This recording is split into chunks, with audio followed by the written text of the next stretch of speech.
Oh, hey. Yeah, just doing a little bit of propeller origami here. Welcome to the superpilotish channel. My name is Graham Wilson, and like the title suggests, I'll be talking about propeller design in my basement. So I figured I'd whip up a little propeller here out of cardboard. I still have a soft spot for cardboard after it treated me so well for so many years. And no, this is not sponsored by Bluntstone. It's just an old shoebox that I'm using up here. And yeah, so I'm going to show you kind of how they used to make propellers way back in the day. All right, so I got this idea from one of my regular viewers here, Dan. And yeah, so I thought, that's kind of cool. I did one video before about propellers, but it was more about, I don't know, how to take care of your propeller, what to watch out for. But this is going to be a little bit more design. I had to look into my aerodynamics hat, got my aerodynamics hat on, what little of it I have. So, anyways, okay, here we go. The history of propellers. When was the propeller invented? That's right, the end of the 1400s by Leonardo da Vinci. Yeah, it's true. Yeah, so hey, Jordan. Yeah, so Da Vinci, he invented this. He got this idea for what they call an air screw.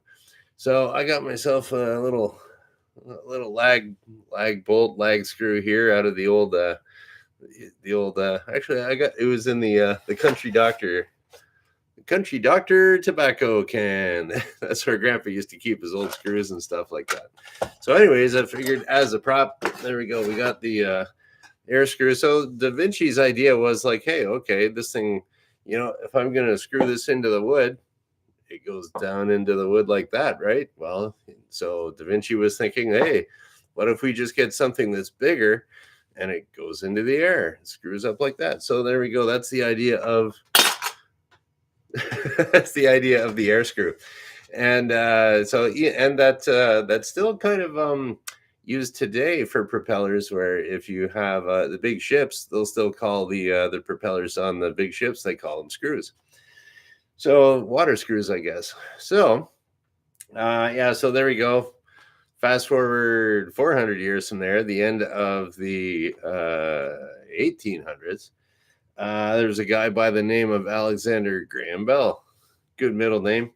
And so he was inventing. I went on a vacation out to Cape Breton Island, and later went on to Newfoundland one year. But we were going through there, and I went to this town called Bedeck, Nova Scotia, and it's on this lake, and that's where Alexander Graham Bell he invented the phone, or got his patent for the telephone in 1876.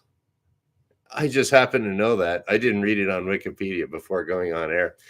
But yeah, he went to, so he got all this money. And what happened was he developed his little gang, and they were hanging out in Bedeck, Nova Scotia, because it's beautiful there in the summertime, a little cold in the winter. And although that didn't stop the Silver Dart from flying there years later. So I went to this museum, and they had a whole bunch of, hey, there's my original propeller. But they just had they were working on propeller design because he really wanted to develop hydrofoils. So hydrofoil is basically it's a boat, and then it's got a wing that's underneath the water. As the boat gets faster, the wing makes the hull of the boat come out of the water, and now there's less resistance on the water. So you basically have this little wing flying through the water, and that relied on a propeller to push it. So when I was there, you could kind of see the very early history of propeller design, where they would take a whole bunch of pieces of wood. I'm using cardboard here, and they would make it so to make it so that the propellers have a little different pitch on them. They would kind of stagger them like this, like that. Only it was pretty thick, and I don't know if you can see there. How would this go through the air? Anyways, depending on how that goes through the air, it would push a little bit backwards. So what they did, and they had like the very first things at the museum that they had. At first, they just started out with square wood like that, and then But they found that as this got faster and faster on the back of the motor, the tips would break off and it would splinter. So what they figured they would do is that they had, okay, there's the end of your propeller. And so because the tips here are always breaking off, they just trimmed them into a little, they pre-broke them off. There we go. Now you got your other propeller.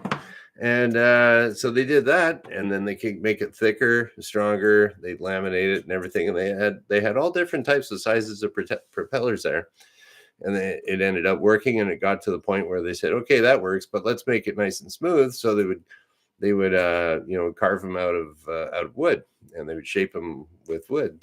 So World War I came. They had all these same thing, wood propellers, all laminated, just like plywood for strength. And that's they still make wooden propellers like that, all laminated or stuck together, laminated for strength. And so there was World War One. Then they went to metal propellers by World War II, and so on and so forth.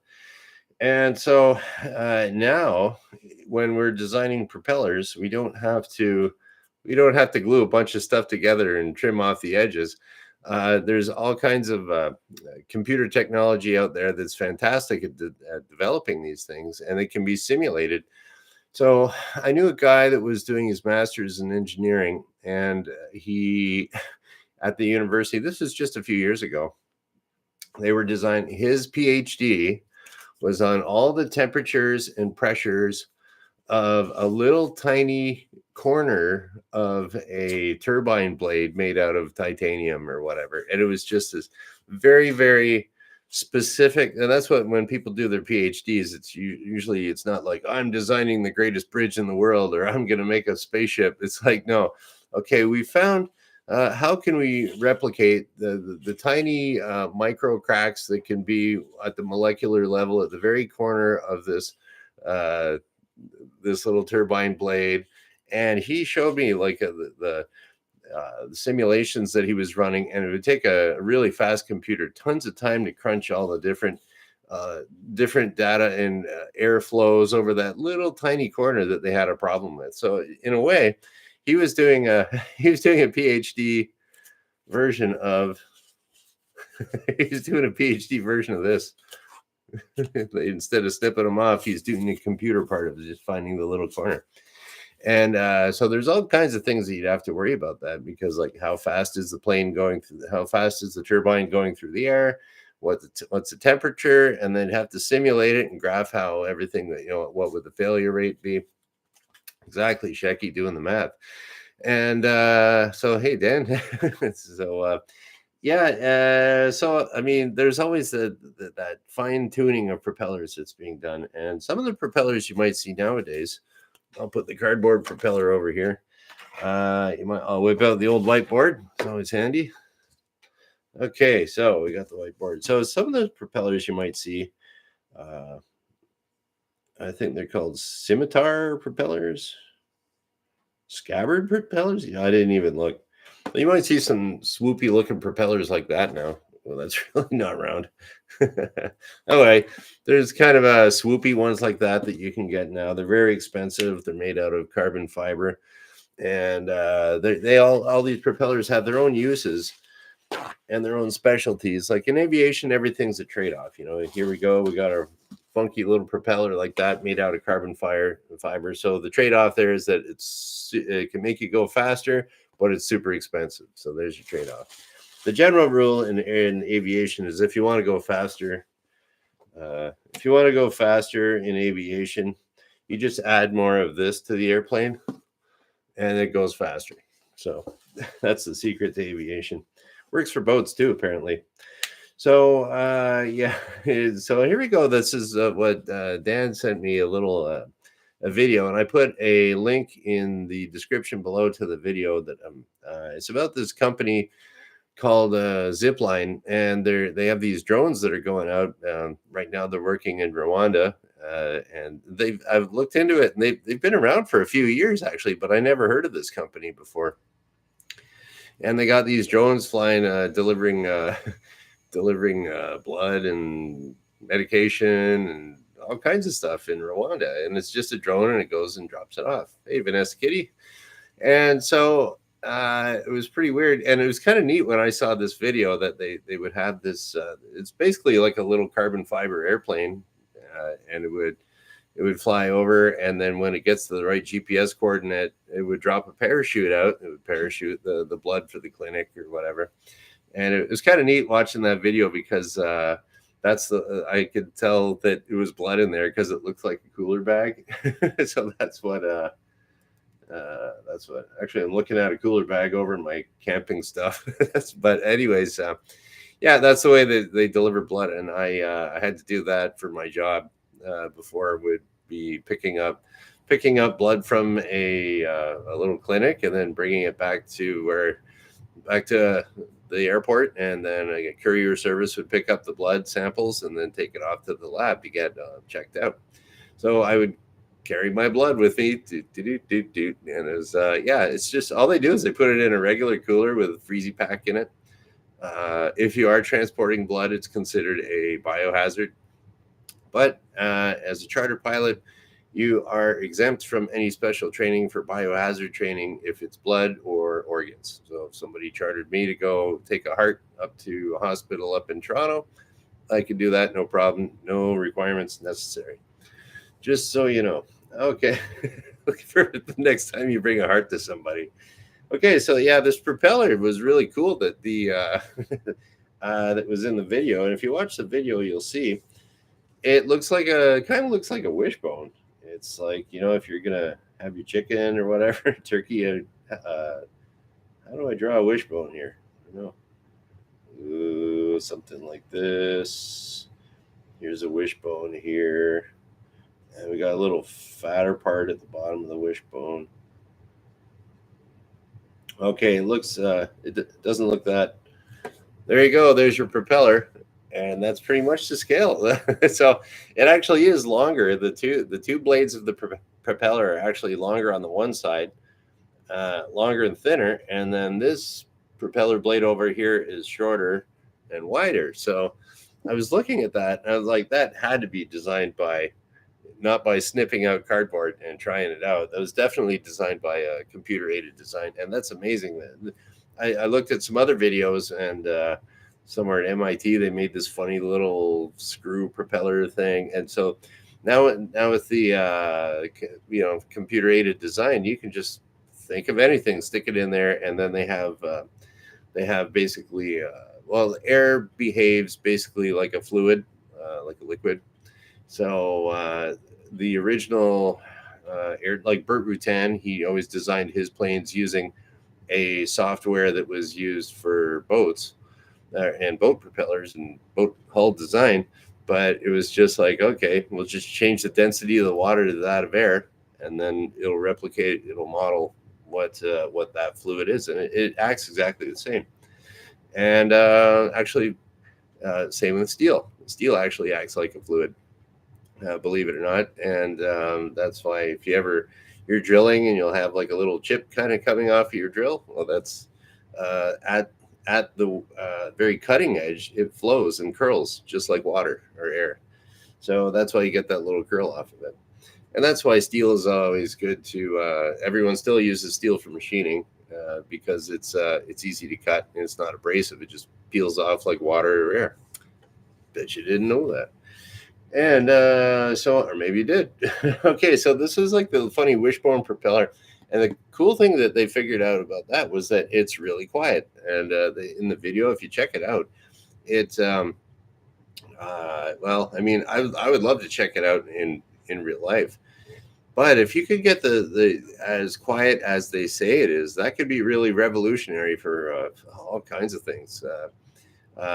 Drone delivery, and that's one of the things that Zipline does is they're working on this thing to it's like this drone comes over and then it drops a little cable down with your little package, drops it off, and then the little thing comes back up to the drone and the drone flies away. And I always thought that would be weird, like, you saw that like Amazon was working on delivering by drone. Purelator, I think a little bit was doing some work on that, but I was thinking like, oh, in the future, I'm going to be sitting in the backyard and all I'm going to hear is aren't drones flying all over the place. That would suck. Make me want to move out to the country. I'd still like to move out of the country, but out to the country would be cool. Too expensive. Yeah. Anyways, it's cheaper just to stay where you are. But yeah, so this little propeller design, the little wishbone design, if it's really that quiet, it's yeah, it could totally revolutionize drone delivery and stuff like that. But now I'm thinking, but I looked at it, and you got to think, how the heck can that thing fly? Because one of the most important things about propellers is that they have to be balanced, because they're moving at such a high RPM that any type of balance off at all, you can really feel it. Like in the airplane, I've had it where there was like a little chunk of ice stuck in the spinner of the airplane because it rained overnight. I think we had like some freezing rain overnight. Anyways, there was like a little chunk of ice in the spinner, and the propeller started off okay, and then we went to take off, and the whole flight was just really something's off here. But I mean, all the gauges looked okay, everything was fine, and then we landed, and, and it turned out it actually kind of busted the spinner. So with all that weight going around for so long, they had to put a new spinner on the plane because it cracked. So good thing it didn't happen in the air. But after that, I was a lot more careful about inspecting the spinner before going flying for ice. So yeah, so any type of and then like if you ever find okay, we'll get number 2 here. Whiteboard number 2. If you got your regular propeller, here we go. There's your perfect regular normal propeller. And sometimes what can happen is if there's a stress fracture on the propeller, and I know this happened to a guy out at the airport where I'm based out of. And yeah, he was flying along and the propeller tip came off. So now out here, it's so out of whack. He thought that the engine was going to vibrate right off the mounts. And so he had to shut it down, and he ended up landing somewhere without an engine. He survived to tell the tale. But yeah, it's so when I saw this little thing here, it's like, well, I guess they must have figured it out using their CAD, their computer aided design, that okay, let's put this, let's pretend we stuck a nail in there and we hung it on the wall. So there we go. So the weight on this side of the propeller has to equal the weight on that side of the propeller, and you're cool. But the tricky thing there is that the thrust from this side of the propeller has to equal the thrust on this side too. So that's where your computer design comes in. And it kind of made sense to me that this one would be shorter, because what I've looked at before, that on your average propeller, I'm going to try to make a, maybe I'll use my red marker on this one. Yeah, so on an average propeller, the thrust that's made from the average propeller, I'm going to try to make this the same size roughly. Okay, there's another one. So on your average propeller out there, if it's a 2-bladed one, most of the force that's getting pushed is right about here in the middle. Okay, right there in the middle. So I think they just kind of figured out that, okay, I'm going to have this much thrust coming here, and then this much thrust coming here. And if that all balances out mathematically, there you go, you're in business. So that's pretty cool. And yeah, so, and then of course they'll have to change the the thickness. It's always thicker towards the hub here, and because you got, there's going to be force on that that wants to snap it, so it's got to be thinner out at the edge and fatter near the middle for strength. But they figured that out, so that is a pretty amazing leap forward in my mind, and so I'm glad that Dan kind of pointed that out for me. And that's going to make things quieter, and I could see that. Another thing where that might be okay for drones, I don't think you'll see it on a airplane anytime too soon, because with airplanes, there's a large, big, long, like any plane that you're actually going to buy from somebody, it's going to be certified and tested and tested and tested and tested. So it's that certification process would take a long time. It's very expensive too. But I could see in the experimental or home built or amateur aircraft, however, whatever they call it in your country, guys that build their own planes. I could see those guys whipping up these new propellers just to mess around with it. So what I would do, and I don't know, I kind of have it a rule that I don't fly in any home built or experimental airplanes unless it has like an actual airplane engine in it. I would probably say the same for actual certified propeller too.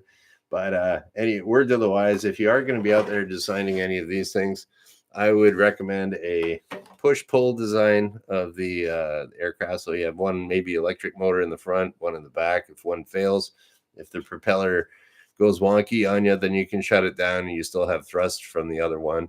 Inline thrust is always it's always safer than having your propeller with two or your airplane with two engines out on the side. If one conks out, there's all kinds of weird yaw and stuff that can catch you at low speeds. So, but anyways, I'm not going to be building them, or maybe I will. I was thinking like that'd be cool, build a little airplane or like an actual plane I can fly. But that's a lot of work. And hey, I'm semi-retired. I think I'd rather fly planes than build them for fun.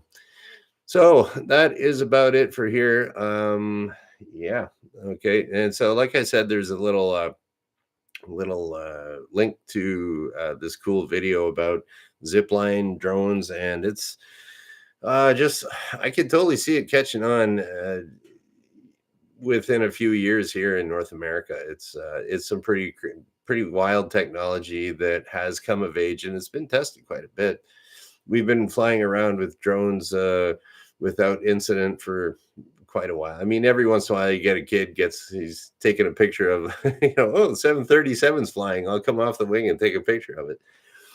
That's not cool. You shouldn't be doing that. But for commercial use, they just got to whip up, a few regulations here and there, and away you go. We're going to be getting drones dropping off stuff in our backyard. So anyways, yeah, that's about it here. I'll take a quick little look here in the comments, see if there's any questions. I didn't see any really pop up as I was going along. Okay. Yeah, so Shecky was asking here. I think I might have explained it. Maybe I didn't. About the little the little the little fat one weighs the same as the other two put together. They would have to. If this weight was off at all, it would be yeah, if the weight was off at all, it same as like if you're sharpen on your lawnmower, if you sharpen off one of the blades on your lawnmower more than the other one, it'll be all shaky there too. So yeah, they have to weigh exactly the same, like exactly the same. And you can do that by you can all same way that they balance tires on your car. They can put little weights in there, so it balances exactly. I remember when I was working as a machinist, we had to balance a big grinding wheel because it turned to really high RPM. So we had it on this very precision.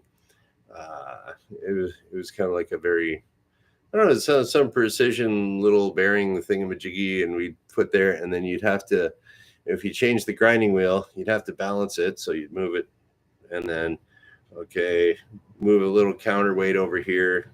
Does it go back? Move counterweight, and you'd have to have it so that no matter where it was sitting, the little grinding wheel would just sit there and not roll on this really polished surface. So yep, they got to weigh the same. You are correct.